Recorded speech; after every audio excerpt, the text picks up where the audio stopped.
السلام عليكم ورحمة الله تعالى وبركاته. أصدقائي، مرحبا بكم في قناة عبد الصمد إلكترو.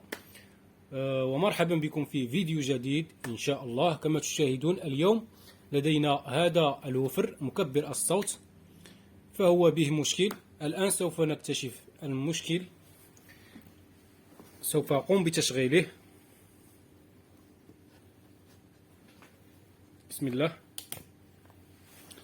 كما تشاهدون أصدقائي، فهذه اللمبة الزرقاء فهي شغالة كما تشاهدون، ولكن هذه الشاشة غير شغالة كما تشاهدون.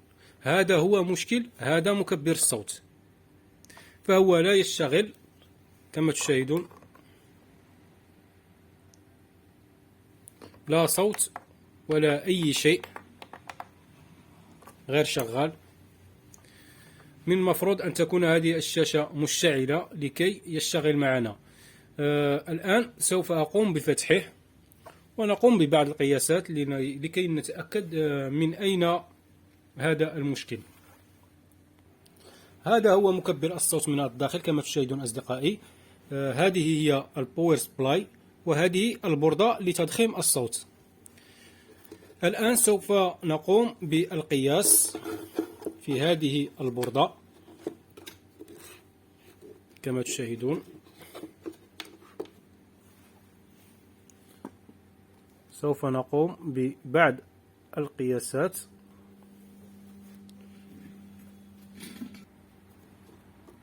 الآن سوف أطفئ الجهاز. الآن سوف أقوم بتشغيل الجهاز. بسم الله.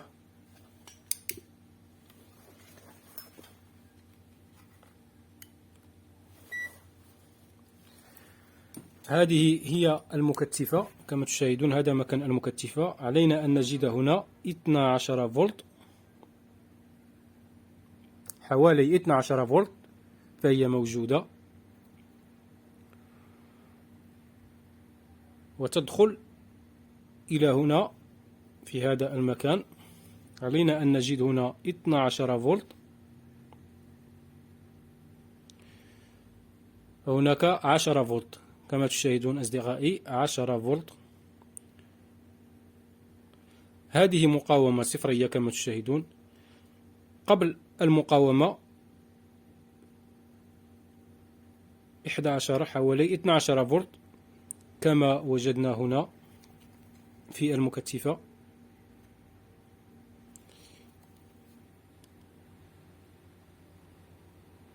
هنا 11 فولت حوالي 12 فولت، وهنا 10 فولت. إذن هناك مشكل. الآن سوف أقوم بإلغاء هذا الكابل، وسوف أقوم بالقياس من جديد. هنا 11 فولت. الآن هنا 11 فولت كما تشاهدون. الآن فالوضع طبيعي. إذن المشكل سوف يكون من الواجهة. الآن سوف أرجع هذا الكابل إلى مكانه.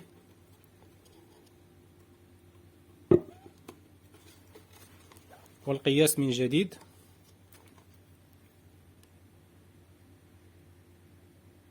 أصبحت 9 فولت. إذن هناك مشكل في البوردة الأمامية. عندما نفصل تلك الكابل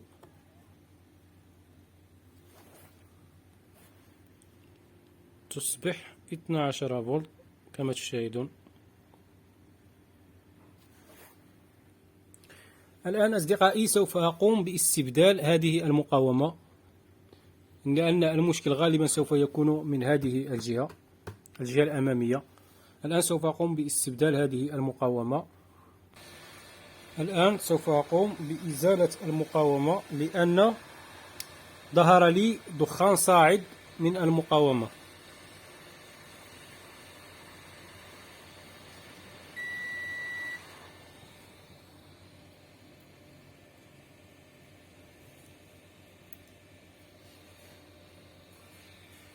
هذه هي المقاومة، فهي نفس الرقم.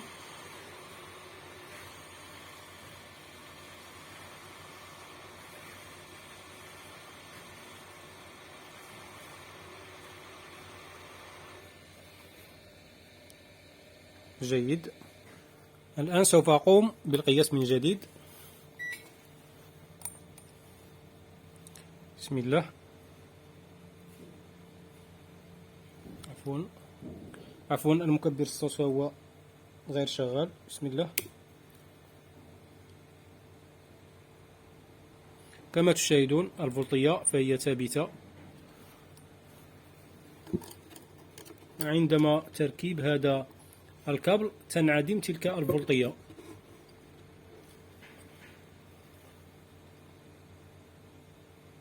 كما تشاهدون 9 فولت.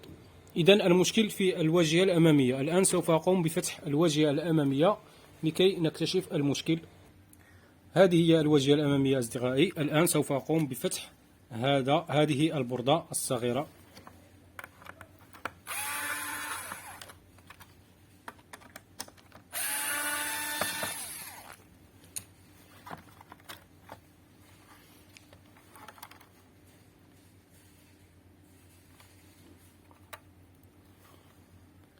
الآن سوف أقوم بتشغيل الجهاز.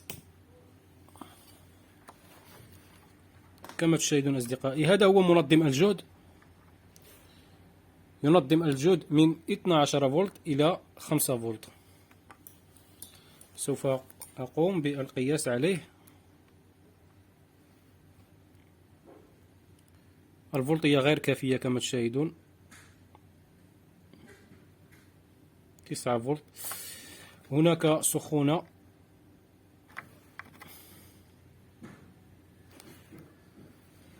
هذا الاي سي المعالج كما تشاهدون فهو به حرارة جد مرتفعة. سوف أريكم.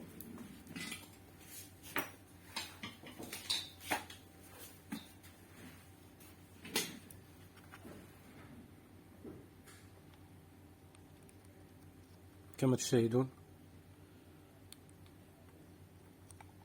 فهو بحرارة مرتفعة أصدقائي.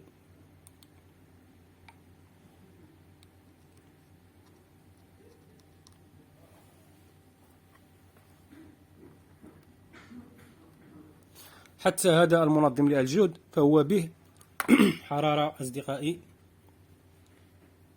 كما تشاهدون.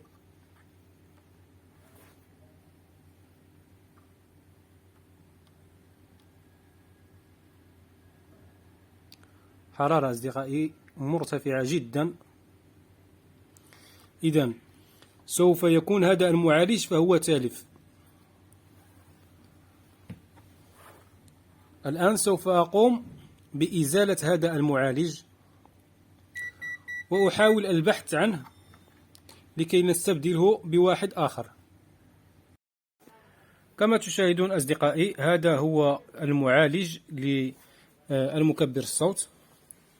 أنا دائما أحتفظ بالكثير من البوردات الصغيرة لهذه المكبرات الصوت كما تشاهدون مثل هذا وهذا. كما تشاهدون مثل هذه المعالجات. الآن سوف أقوم بنزع معالج مشابه لهذا الاي سي وسوف أقوم بتركيبه. الآن سوف أقوم بدهن قليل من الفلكس لهذا المعالج.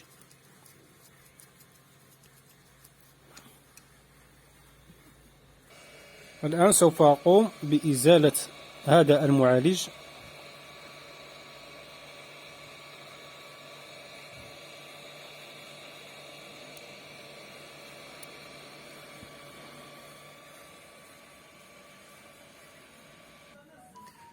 كما تشاهدون أصدقائي هذا هو المعالج التالف وهذا المعالج الذي سوف أقوم بتركيبته كما تشاهدون.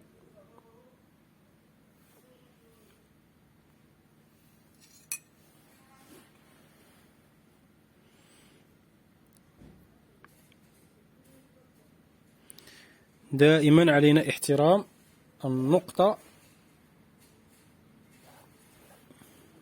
تكون مقابلة مع النقطة.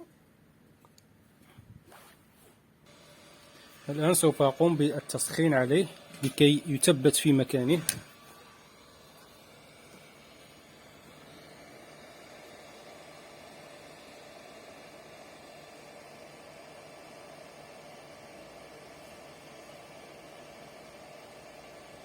فهو هذا الاي سي بجنبه مكثفة، دائما علينا الحذر من المكثفات فهي تنفجر بشدة الحرارة.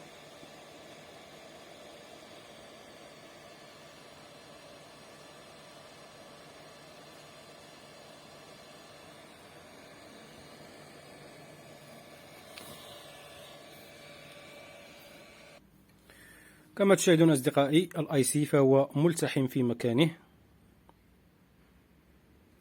بصراحة هذه المكونات فهي تنفعني بكثرة.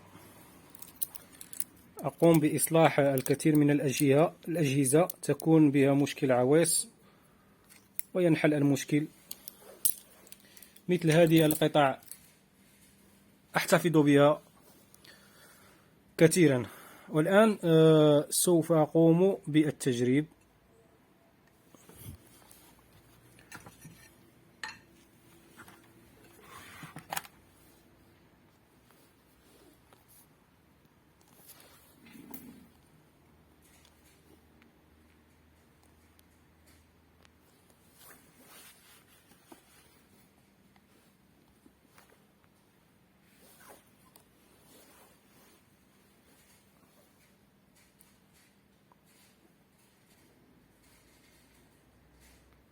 كما تشاهدون الآن سوف أقوم بتثبيت هذا المعالج في مكانه.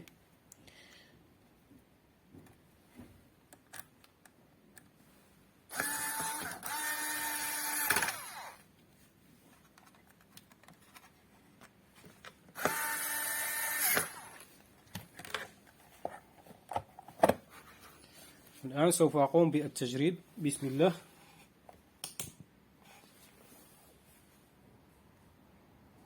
كما تشاهدون أصدقائي الآن الواجهة فهي شغالة.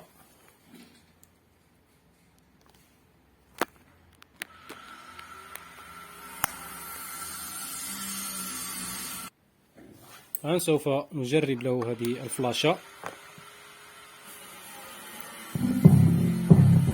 وهذه السماعة.